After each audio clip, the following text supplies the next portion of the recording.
Good morning ಅಶೋಕವನಂ ತಾರಸಿ ಕೃಷಿಗೆ ಸ್ವಾಗತ. ತಾರಸಿಯ ನನ್ನ ಅಳಸಂಡೆಯ ಕೃಷಿ ನೋಡಿ. ನಾನು ಇದು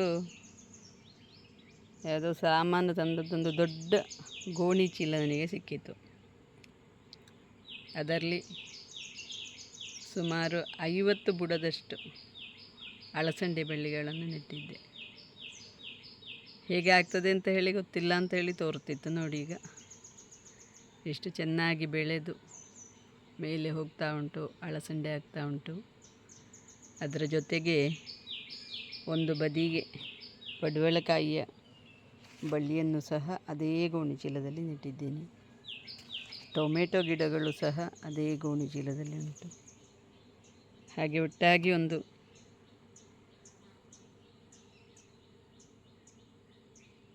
ಸಾವಯವ ವಿವಿಧ ವೆರೈಟಿಗಳ ಕೃಷಿ ಒಂದು ದೊಡ್ಡ ಗೋಣಿ ಚೀಲದಲ್ಲಿ ಆಗಿದೆ ನೋಡಿ.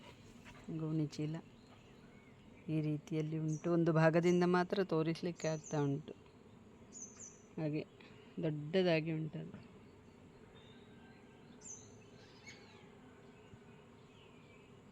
ಒಂದು ಉತ್ತಮ ಪ್ರಯತ್ನ ಅಂತ ನನಗೆ ಅನ್ನಿಸಿತು. ತುಂಬ ಹೂವುಗಳು ಬಿಟ್ಟಿದೆ, ಅಳಸಂಡೆ ಆಗ್ತಾ ಉಂಟು. ಪಡುವಲಕಾಯಿಯ ಬಳ್ಳಿ ಕೂಡ ಮೇಲೆ ಹಬ್ಬಿ ಪಡುವಲಕಾಯಿಯ ಹೂವುಗಳು ಸಹ ಬಿಡುತ್ತಾ ಉಂಟು. ಇನ್ನೊಮ್ಮೆ ಭೇಟಿಯಾಗುವ. ನಮಸ್ಕಾರ.